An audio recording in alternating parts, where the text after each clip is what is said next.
everyone. This is Sarah, and I can't believe we're already, at the finish line of the end of this course. But this is my presentation on kind of what I've taken away from the course and everything that I've learned throughout of our assignments and through my internship itself. Alrighty, so for my internship itself, I actually went back to my second grade classroom and worked with my cooperating teacher from my first student teaching experience and had a blast. And it was an awesome experience because I really got to try, parts of my unit plan and then just also, teach a couple additional lessons. And it was just overall a really great experience using some of the techniques that we learned in this class. Okay, so for our first assignment, we had the unit foundation, and in this assignment, what I kind of did was working with my cooperating teacher, I found a topic that would be beneficial for the second graders, and that topic we discussed was different story elements. So I created 3 goals based around those story elements. So my first goal was the students will describe a character's change of emotions after the climax in a story. The second goal that I had was that students will write about specific details of character and setting or settings in the story to help students identify the plot. And then the third overarching goal was that students will order parts of a story in sequential order from beginning, middle, to the end, identifying where conflicts and resolutions were placed within the story. And unfortunately, there were 3 substantial Common Core state standards in which I used to kind of guide me along, this unit foundation. So really, overall, what I wanted to kind of teach my students were how to break down and use those different story elements. So like knowing that each story has to be an idea, knowing that each story has the beginning, middle, and end aspect, and that just knowing about the different characters, setting, what a plot is, really defining those different elements throughout the story. Alrighty, so then the next assignment that we had in DIFF was creating a curriculum matrix. Believe it or not, I actually really enjoyed completing this curriculum matrix because I tend to be a very deep thinker, and this was a great opportunity to, reflect and have those deep thinking, moments, if you would. Definitely, I would consider this beneficial for my own classroom someday because, there might be a day where I might just decide let's work with, those verbal linguistic types of, intelligences, and then might go over and look at, the synthesis part and say formulate a poem based on the character's emotions using a character from, Lily's Purple Plastic Purse in this unit, but just any other book. So really what this curriculum matrix taught me to do was to use Bloom's taxonomy with the multiple intelligences throughout the curriculum matrix in the unit. It was definitely beneficial and something that I definitely would like to include in my, planning in the future. Alrighty, so for our next assignment, we created the assessment plan using our, unit foundation and our curriculum matrix along the way, kind of.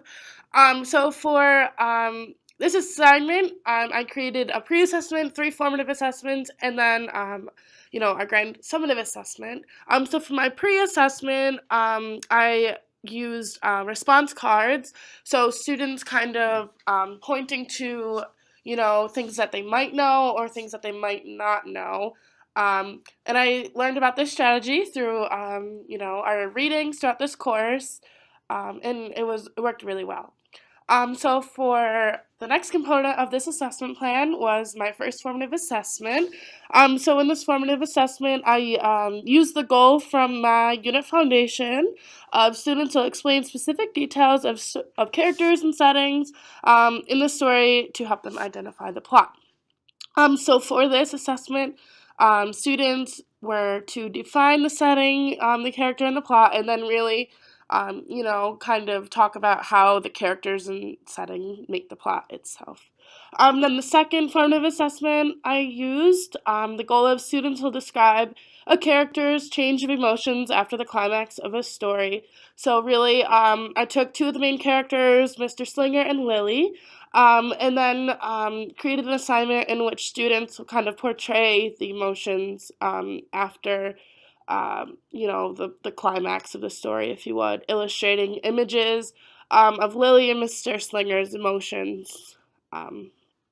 Then, the third formative assessment that I created, and the favorite assessment that I taught, or lesson rather, that I taught, was students defining the beginning, middle, and end. And then that was based on the goal of students will order parts of a story in sequential order from beginning, middle, and end to identify where conflict and resolution take place within the story.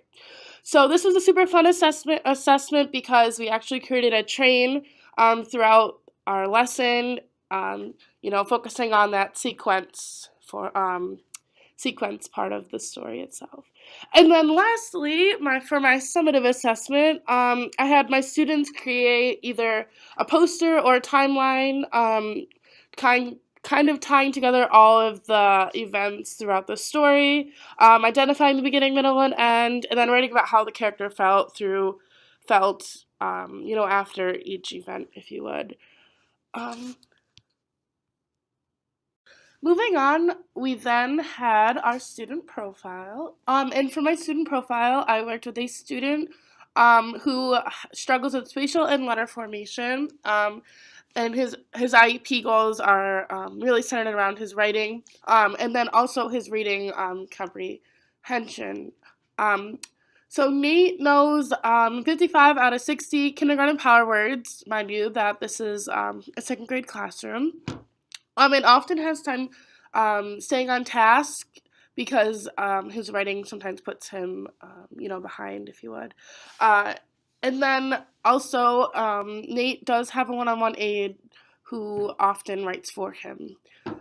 So then I had my interest survey, or my interest inventory, and found that Nate likes to use a lot of hands-on engagement, likes to kind of explore.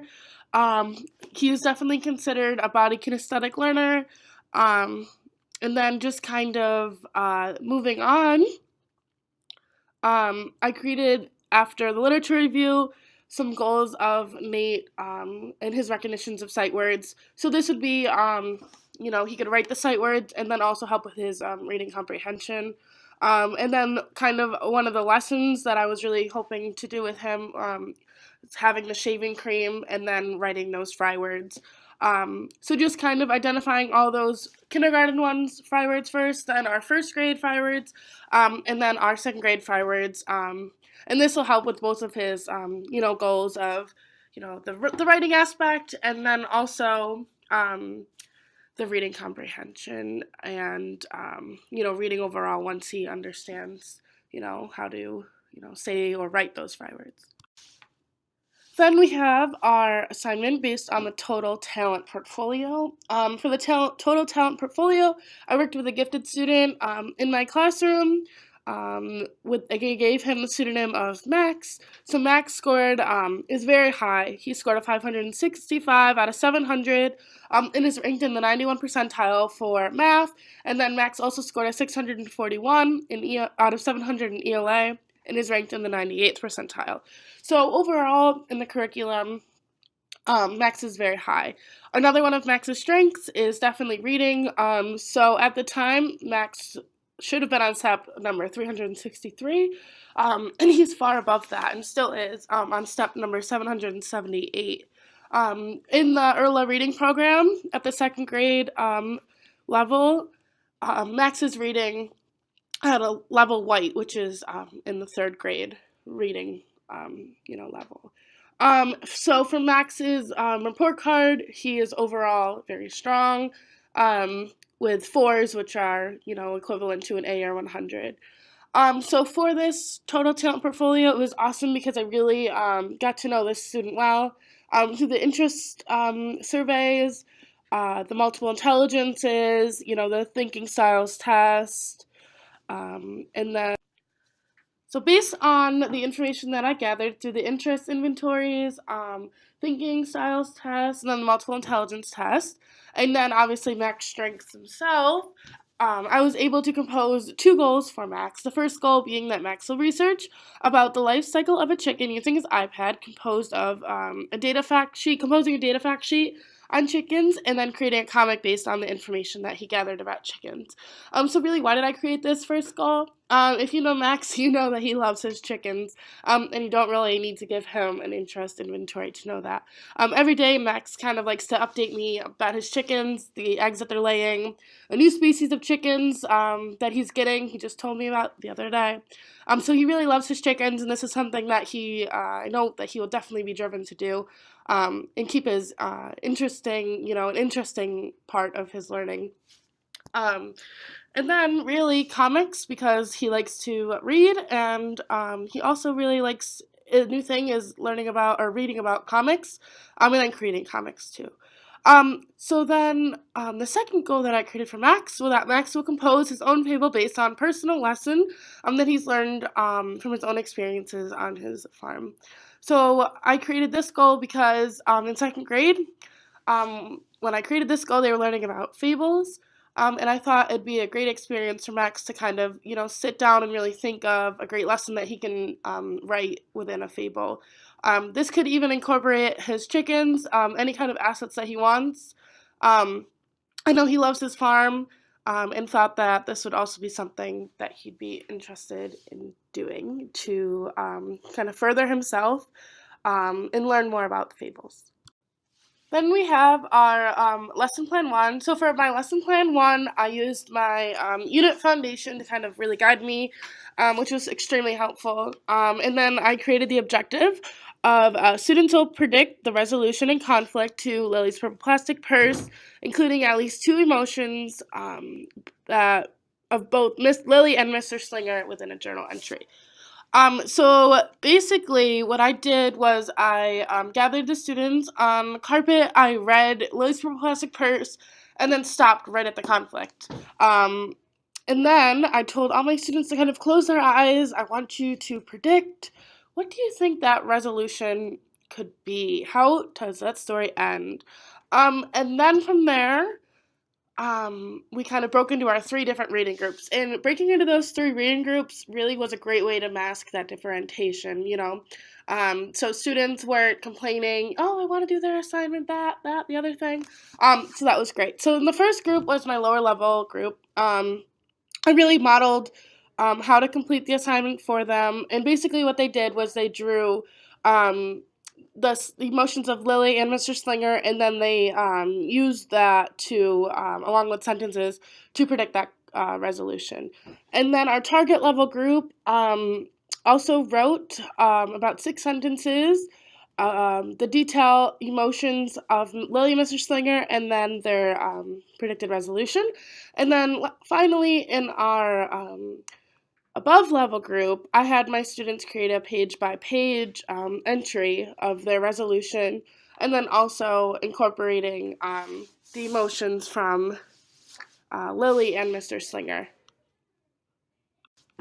Then for my second lesson plan 2, I continued to use Lily's purple plastic purse and created the objective that students will identify the beginning, middle, and end of Lily's purple plastic purse using at least 2 details per section. So basically, I had my students sit down and we went over, our story elements, defining the beginning, middle, and end, and then I continued to read the book. So basically, after reading, I split my students into their 3-leveled reading groups to hide that differentiation. And then in the first group, my students illustrated the beginning, middle, and end on their iPads. And then in the second group, my students wrote a paragraph kind of summarizing what happened in the beginning, middle, and end, also using illustration. And then in my third group, my higher level group, I had students using that beginning, middle, and end, and then creating a skit of 3 scenes kind of reenacting the beginning, middle, and end of Lace Purple Plastic Purse. This was great, and they really enjoyed it. Then, as DIFF came to a close, we had our wonderful data analysis. And here is basically where I kind of thought this assignment was really a way of reflecting on, what I could do as a teacher to better my, lessons and instructions and so forth. So, taking my objective, looking at the mastery criteria, and then seeing really a breakdown of which students, met that objective. So as you can see, I definitely think I would reteach this lesson, and maybe use different stories. As this story was, easier for the higher level students, and then the lower level students probably use a story similar to this. And then if I were to reteach this, I think I would really focus on making it more complex for my gifted or my higher group. Maybe teaching them, new vocabulary words to include in their journal entry. And then for the lower level group, maybe reading the story in a smaller group would work for them. So I think what's most important within this data analysis is reflecting as a teacher. In this class has really showed how reflective you have to be when you differentiate, because you really have to think about each need of your students. And well, that's a wrap. So thank you, Professor Johnson. I really enjoyed this course. I definitely learned a lot, and I'm definitely going to use all the strategies and ways of differentiating in my future classroom. So thank you so much, and best of luck to everyone in your future endeavors.